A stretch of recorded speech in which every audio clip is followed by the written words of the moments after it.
said child. You don't? Hanuman Jayanti to you all. My name is Aras. My name is Candice Pillay. I'm Sardia Rasa. My name is Taruli Radha. My name is Mayra.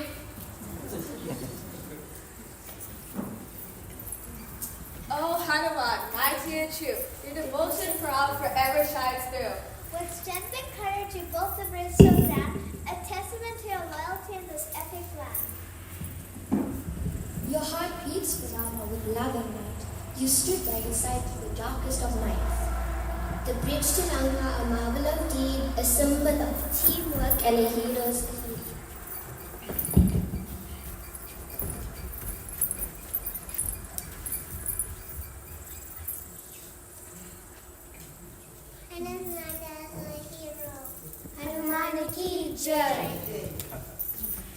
Let's give them a round of applause for sharing.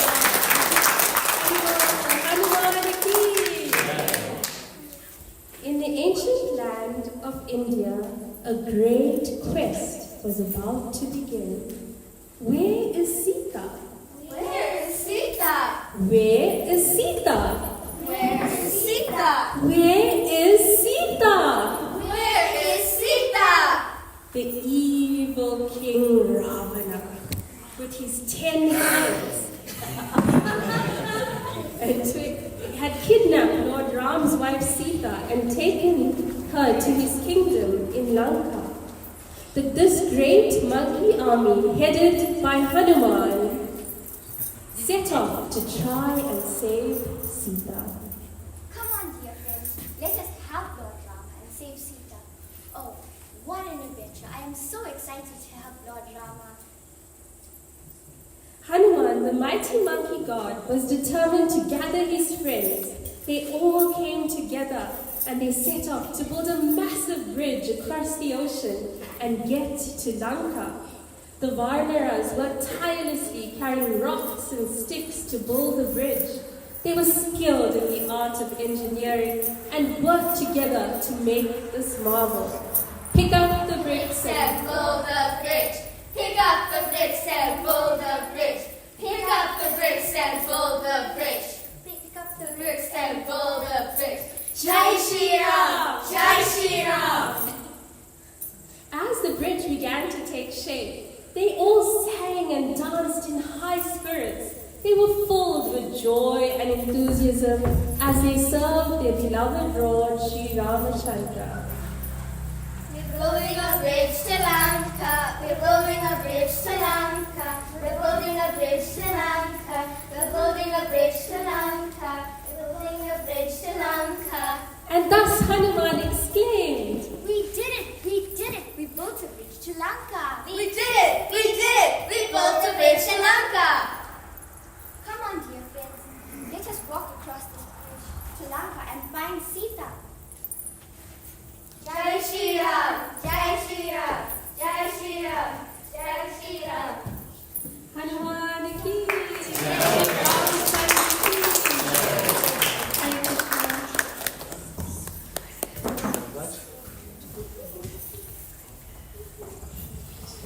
Thank you very much. All the kiddies come here, stand in front. Thank you. So let's encourage them by your hearty applause. And the second, you can take a bow. That's it. Right, Krishna. One more time. Thank you so much. That was very delightful. Thank you very much for building the bridge across Sri Lanka and taking us all with you. And Krishna, please. Go to this. So we thank Jerry Kanda also for working with the children and putting together this group. So it's my honor and privilege and honor to introduce to you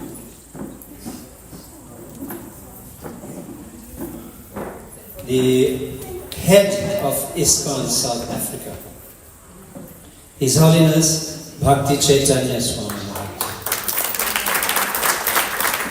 His Holiness Bhakti Chaitanya Swami is a disciple of His Divine Grace, A.C. Bhaktivedanta Swami Prabhupada, who is the founder of ISKCON. and the founder Acharya of ISKCON. And the parampara, the guru-disciple relationship is kept intact in that way.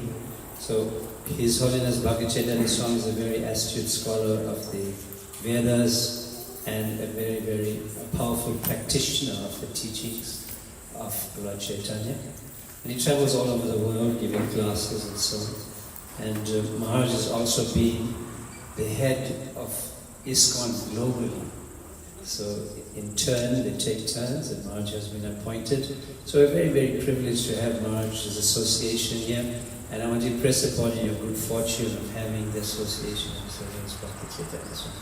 So please listen attentively, and then ask some questions, because this is the nature of the exchange. Whenever you meet a saintly person, you please ask some questions. If there's a board, I think people are not shy. We have so many wonderful people here, you can ask, right? Please don't be shy. But if you are, we'll try to send a little board around so you can write down the questions. Thank you so much, Maharaj. I'll hand over to you. Thank you.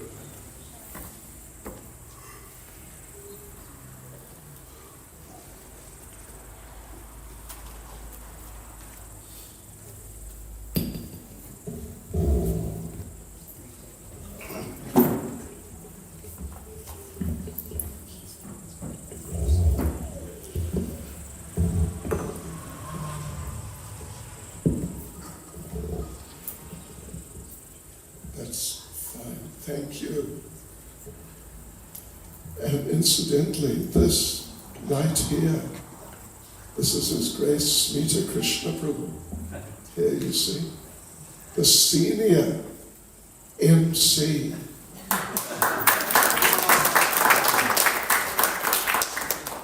Isn't he doing a great job? Thank you. Yes, right, so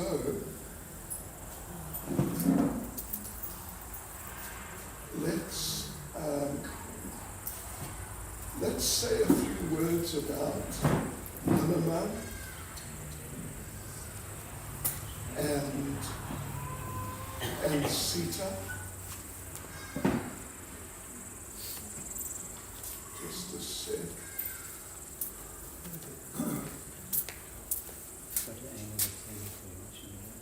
That's okay.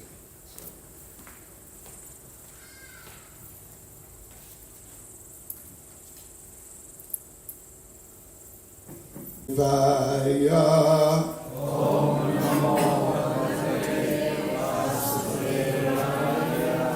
Om Namo Bhagavate Vasudevaya Om Namo Vasudevaya Shri Sitaram Lakshman Hanuman Ki Jai.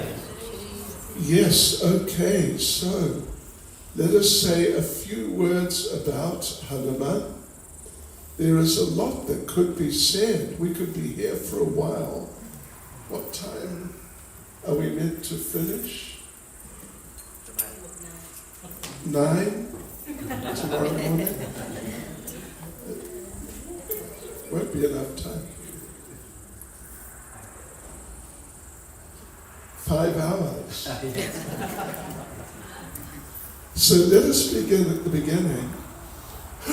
And, well, you're probably aware, if you're familiar with these things, you're probably aware that Hanuman is known sometimes as the son of Lord Shiva, sometimes as the son of Vayu.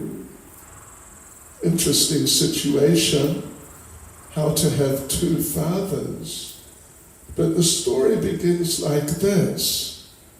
It begins in Kailash, in the place of Lord Shiva and Parvati. We're having some pastimes in the forest on Mount Kailash. And in the course of all that, one monkey came and was watching them, and the monkey was quite fascinated by them. And the monkeys sort of started acting out some of the things they were doing. So they got inspired by this and quite stimulated by this. And so Lord Rama and Mother Parvati assumed the forms of monkeys. This is possible for these very sort of high-level people. They can assume different forms. And yes, it's so amazing. They assumed the forms of monkeys. And in those forms, devotees and friends, in those forms, a child was conceived while they're in the form of monkeys. And Mother Sita said, oh no, oh no. I already have a son who has the head of an elephant. Now I'm going to have a son who's a monkey? No, thank you. I don't want this child. I don't want this child. So they didn't. You know, it's not like now, Kali Yuga, this very low-class period of time. So many parents, they decide they don't want to have their child. So they have the child killed.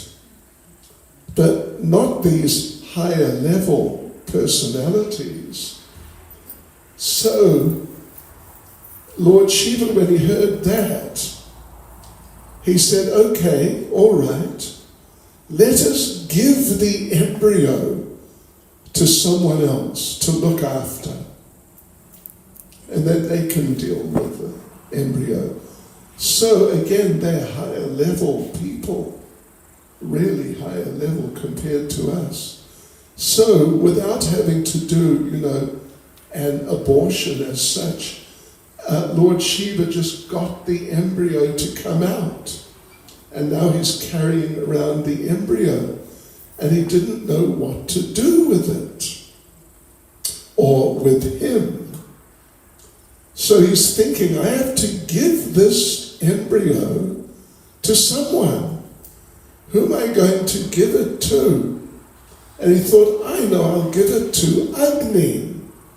Agni is the demigod within this world, the demigod of fire. But then Lord Shiva thought, I already asked him a little while ago to do me a special favor, and he did. So I don't want to ask him again. So who has not done me a favor recently? And he thought of Lord Vayu. Lord Vayu is the Lord of the winds and just of the air.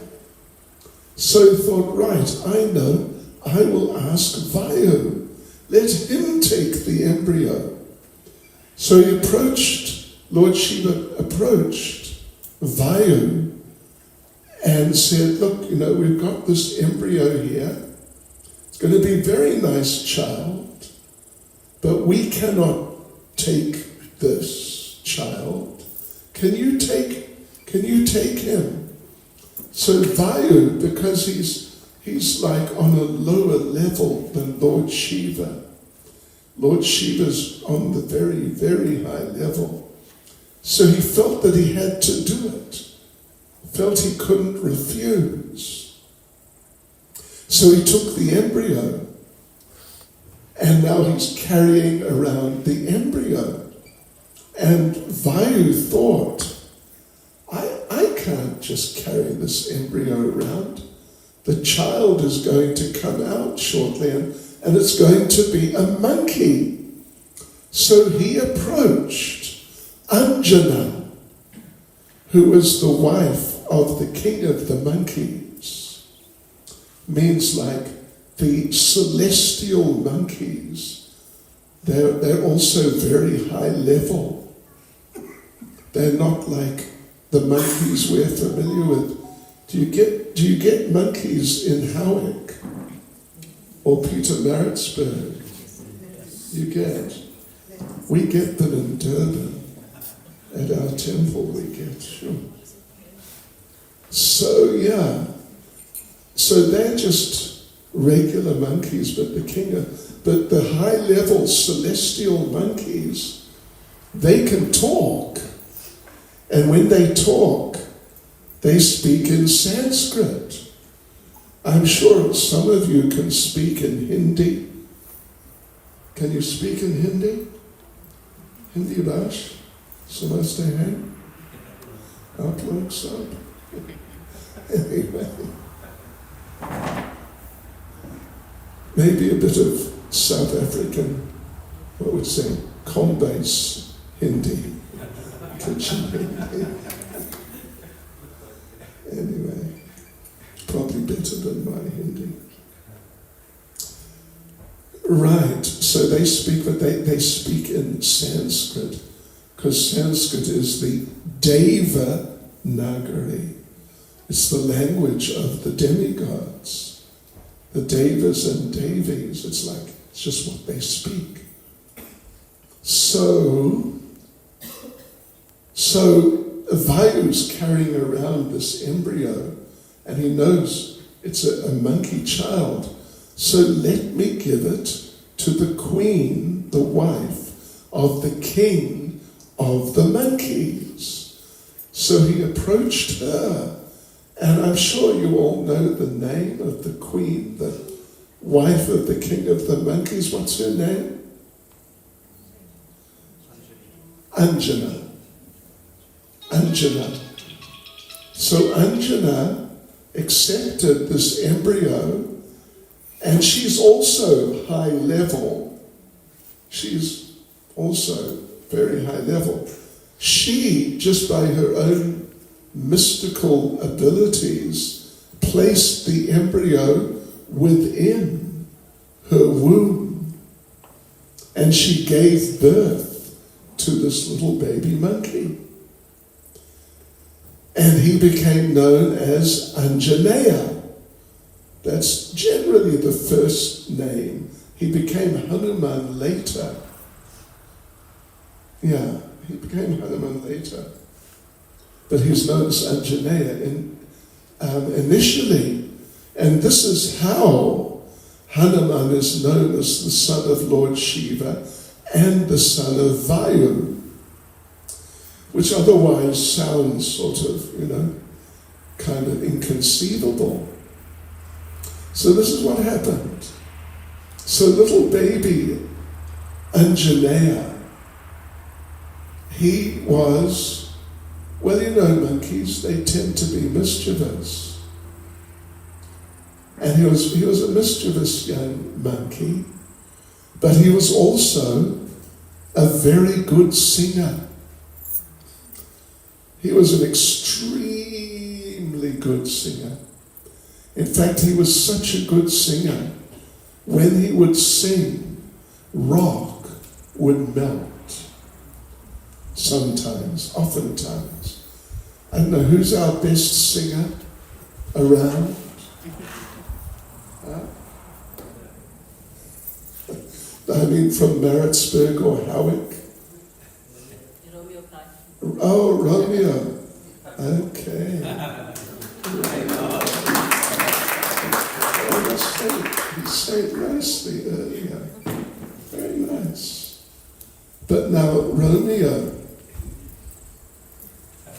when you sing, does the rock ever melt? Not yet? One time? Not even one time. Okay. So, but when Hanuman sings, often the rock melts. And Narada Muni, who's a great sage, like a traveling mendicant, Narada Muni, and who's also a great singer, he heard about Hanuman or Anjaneya, that he's a young monkey, but he's such an incredible singer. just unbelievable singer. Such beautiful singing. Sometimes rock melts. So Narada Muni went there to the palace. They live in a palace, the king and queen of the monkeys. So he went there, and Hanuman was outside moving around a little bit. And Narada Muni came up to him and said, you know, I've heard that you're an outstanding singer. And I try to sing, I like singing, but I would really love to hear your singing. Could you please sing for me? So Hanuman and Janaya said, all right, you sit down, relax, and because Narada Muni carries a veena. You may know what a veena looks like. It's sort of like a simplified sitar or something like that, which he carries around. So Narada Muni sat down, but he put his veena, there were some rocks, like small boulders behind him. He put his veena on top of one of the boulders, because it's very sacred, and you don't want to put sacred things just down on the ground with the dirt. So he put it on one of the boulders, and Hanuman started singing, and Narada Muni was just overwhelmed. He'd never heard singing like that before. So he's just immersed completely in the singing. But suddenly he just happened to look around, and what did he see? Take a guess. He saw the rock that his veena was sitting on had started melting, and his veena had entered into the rock to some degree. So Narada Muni panicked, and he shouted out, "Stop! Stop singing now! Stop!" And Hanuman was just shocked. What happened? You asked me to sing, and now you scream at me to stop singing. And Narada said, "Look what happened to my veena. It sunk into the boulder." But now, of course, Hanuman has stopped singing. So that melting boulder, suddenly, it became like solid rock again. And it was around, the veena was holding the veena. And so Narada Muni now, he wants to get his veena back, but what to do? It's being held by the rock. So what to do? He thought, I know. I must ask Hanuman to sing again. And then it'll start melting again, and I can take it out. Okay, so he said, all right, Hanuman, could you please start singing again? Please start singing. And Hanuman said, what? First of all, you asked me to sing, so I sing. Then you scream at me to stop immediately, so I stop. And now you ask me to sing again? Who do you think you are? Who do you think you are? I'm not going to sing again. You get your veena out of the rock. It's your problem.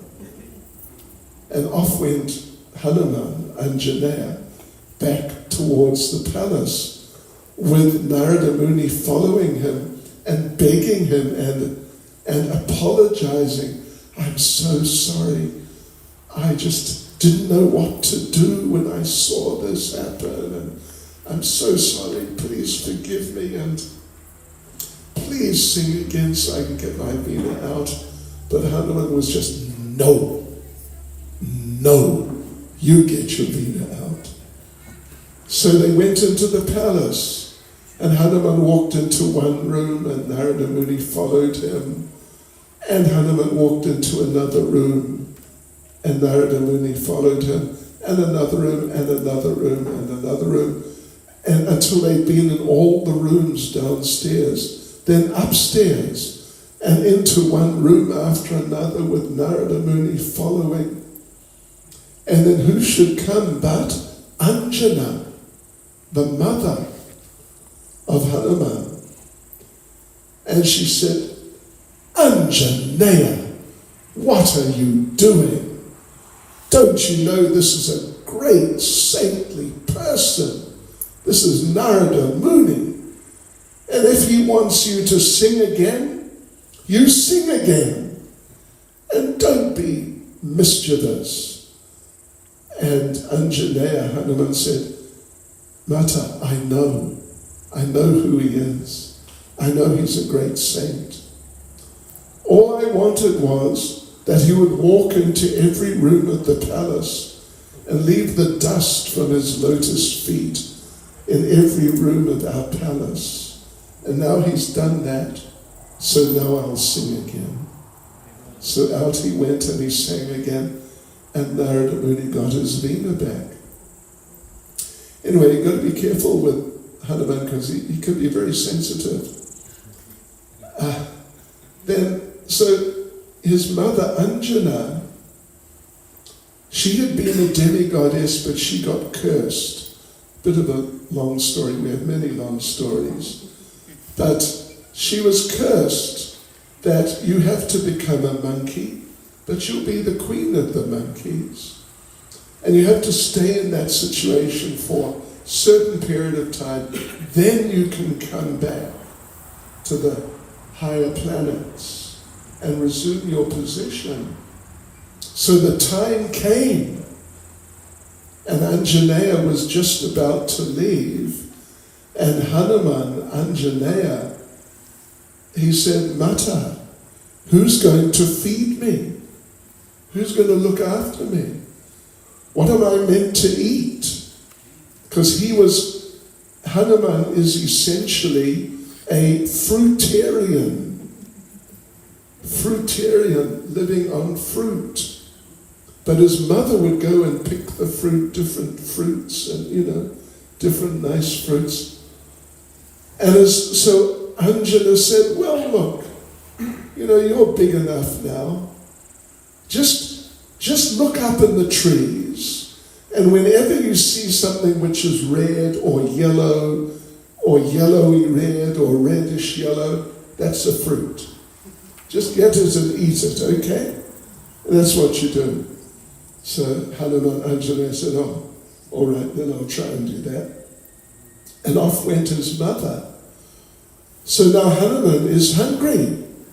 So he looked up, he's looking up in the trees, and he wants to find a really nice, big, juicy fruit of some sort. Something like Alfonso mango. Are you familiar with Alfonso mangoes? Have you met one in person, face to face? They are the best mangoes by far. They're just in a class of their own, Alfonso.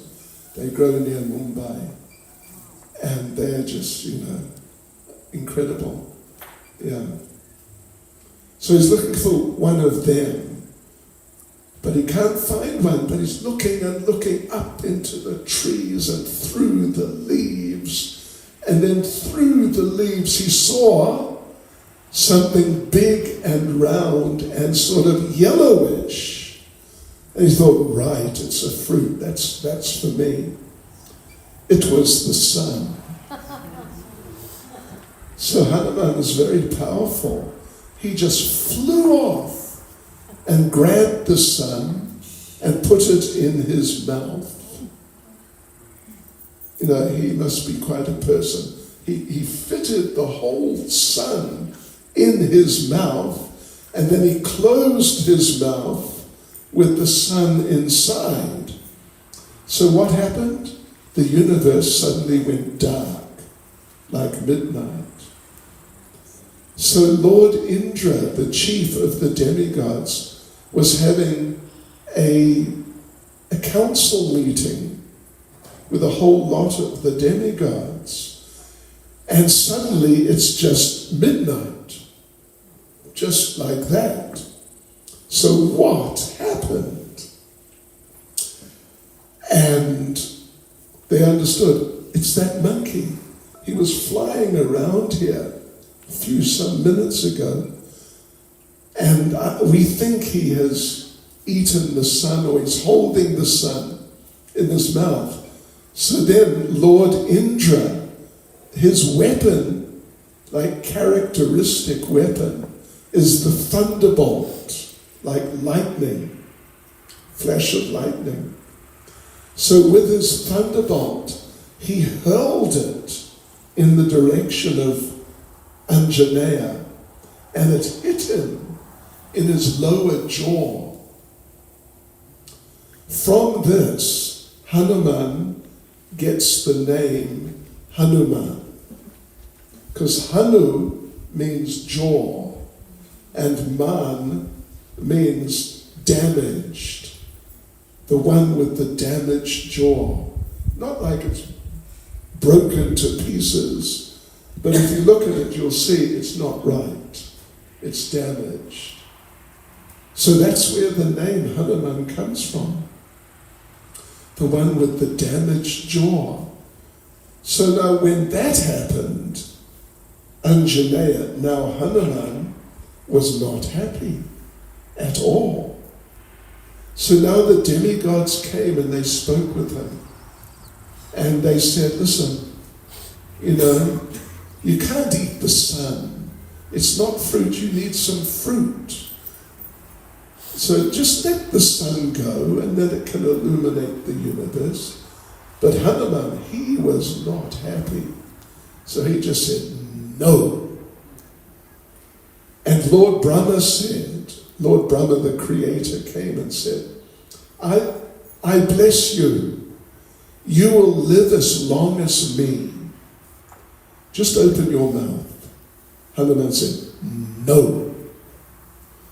And then Vayu came and said, you will be as fast as me. Just open your mouth. No. And Agni came and said, I bless you. Fire will never burn you. Just open your mouth. No. But you probably know the pastime, famous pastime, when Hanuman was captured or allowed himself to be captured by Ravana on Lanka, and they set his tail on fire. You know that story? And he went flying around and set the whole place on fire.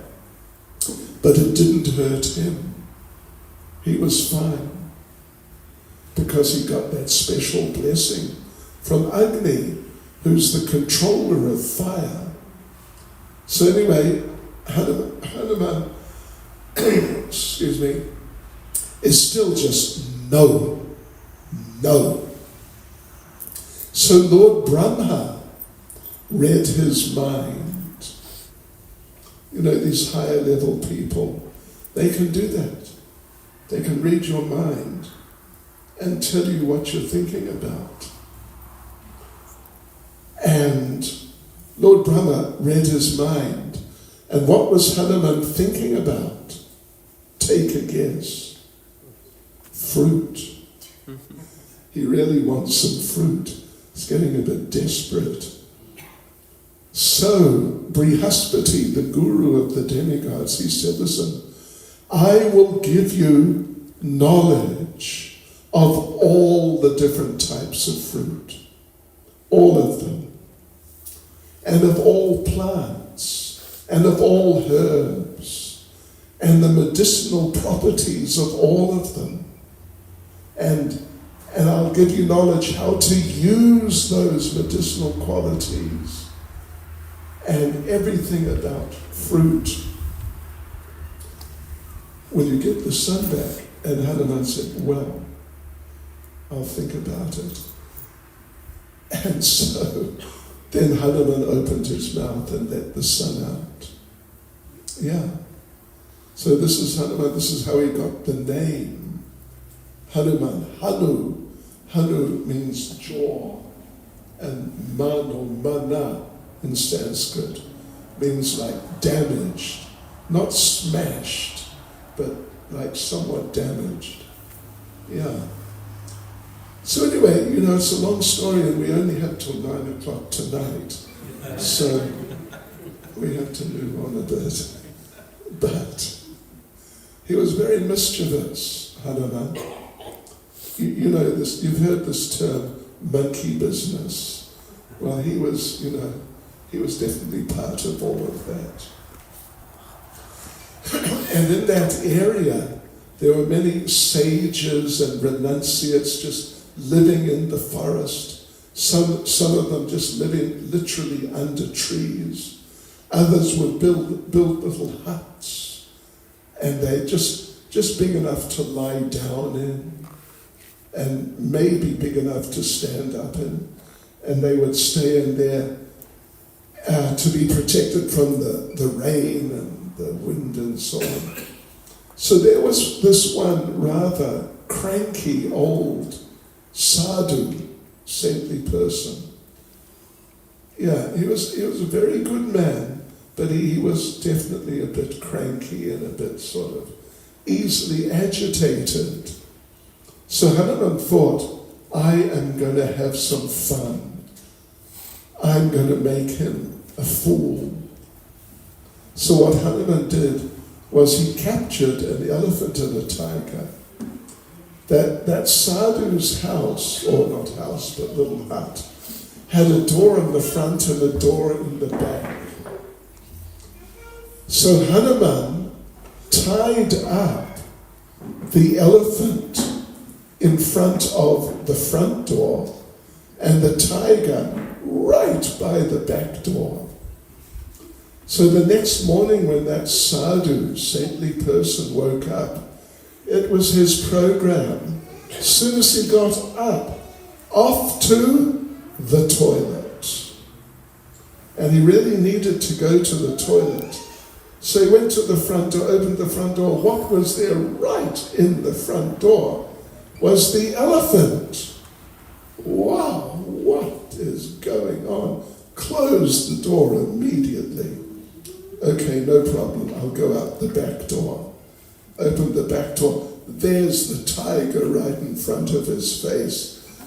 What to do? So there he was. And, I don't want to get too sort of gross, but you know what it's like sometimes when you need to use the toilet. And, the facility, maybe someone else is using it and they've locked themselves in.